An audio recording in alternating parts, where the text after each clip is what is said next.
comecei a pesquisa sobre a Anabela Geiger em 2017, quando eu entrei no doutorado na FAO, USP. Na verdade, eram 3 artistas que eu ia pesquisar e uma delas era a Anabela Geiger. E a minha ideia era pesquisar artistas que tinham trabalhado durante o período da ditadura civil-militar no Brasil, considerando uma pergunta que era algo como mais ou menos como é possível se criar diante de um regime autoritário. Eu hospedei muita gente aqui na minha casa no tempo da ditadura, mas do Chile. Vinham...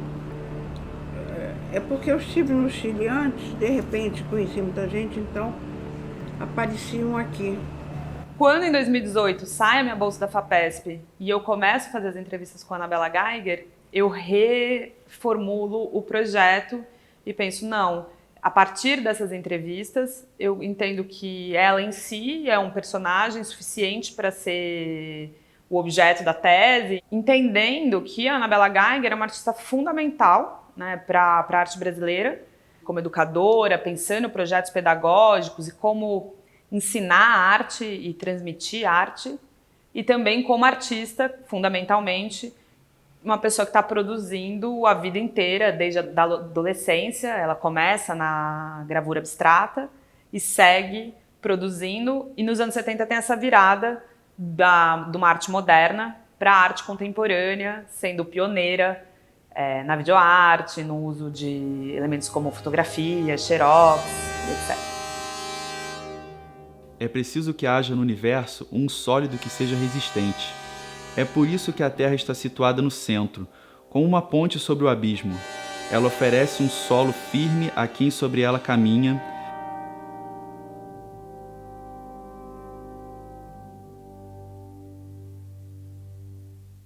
E os animais que estão em sua superfície dela tiram necessariamente uma solidez semelhante à sua. Platão.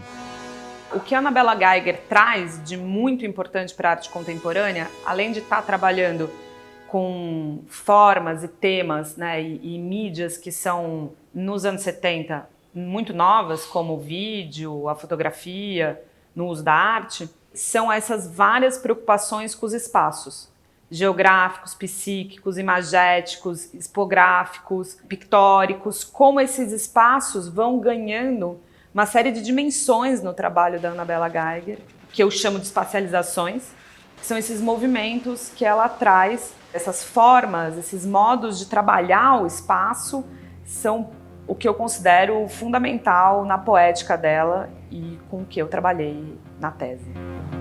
Esse vídeo é o Pão Nosso e é local da ação, ele é as duas coisas.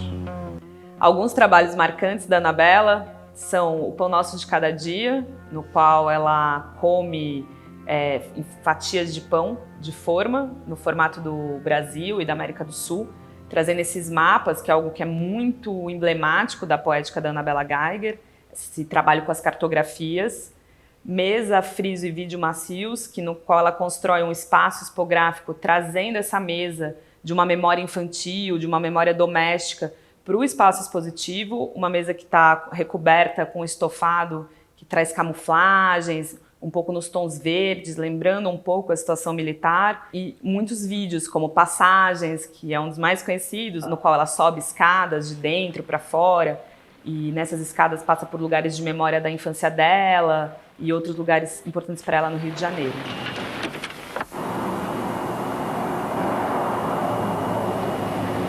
A minha relação pessoal com a Anabela Geiger começa em 2018. Na verdade, profissional, ali eu começo a entrevistá-la e então passo essa relação mais próxima, passo a encontrar com ela algumas vezes no Rio, em São Paulo.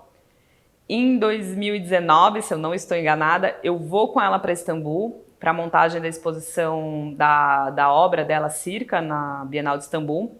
E ali a gente já fica bem mais próxima e eu também acompanho esse processo e auxilio, de uma certa maneira, lateralmente, a concepção dessa instalação dela.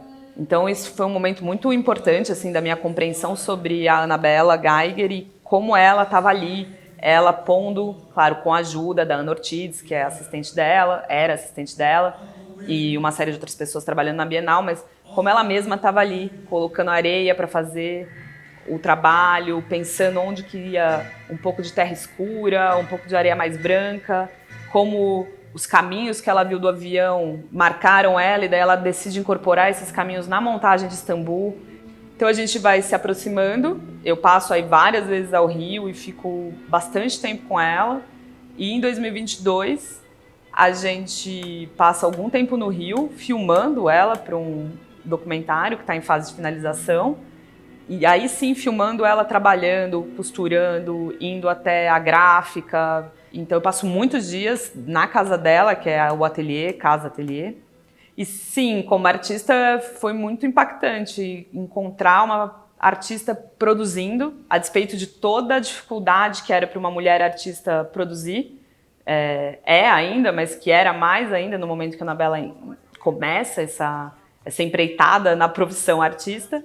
E então era muito inspirador e animador, e ainda. Eu tive com a Anabela recentemente e continua sendo assim a curiosidade dela pelas coisas, em escutar o que as pessoas têm a dizer, os estudantes, em ver os trabalhos dos estudantes, enfim, tudo isso era muito importante para mim.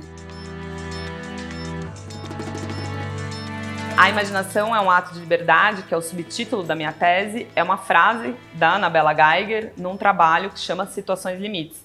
Para mim era muito emblemático assim de como responder essa pergunta, como é possível criar diante de um regime autoritário. Então, na minha compreensão, ela respondia quando ela escreve a imaginação é um ato de liberdade ali nesses trabalhos, isso, imaginar outras realidades, imaginar outras possibilidades e imaginar futuros que não sejam aqueles, era o que me parecia unir essa poética da Anabela Geiger durante esse período da repressão militar. E também imaginar esses outros espaços psíquicos, esses outros espaços institucionais, esses outros espaços políticos, essas outras formas e possibilidades de constituição de um espaço público, e inclusive que não fosse tão violento com as mulheres, para as mulheres. Então a imaginação é um ato de liberdade, me parecia uma boa síntese poética do que é a prática artística da Anabela Geiger.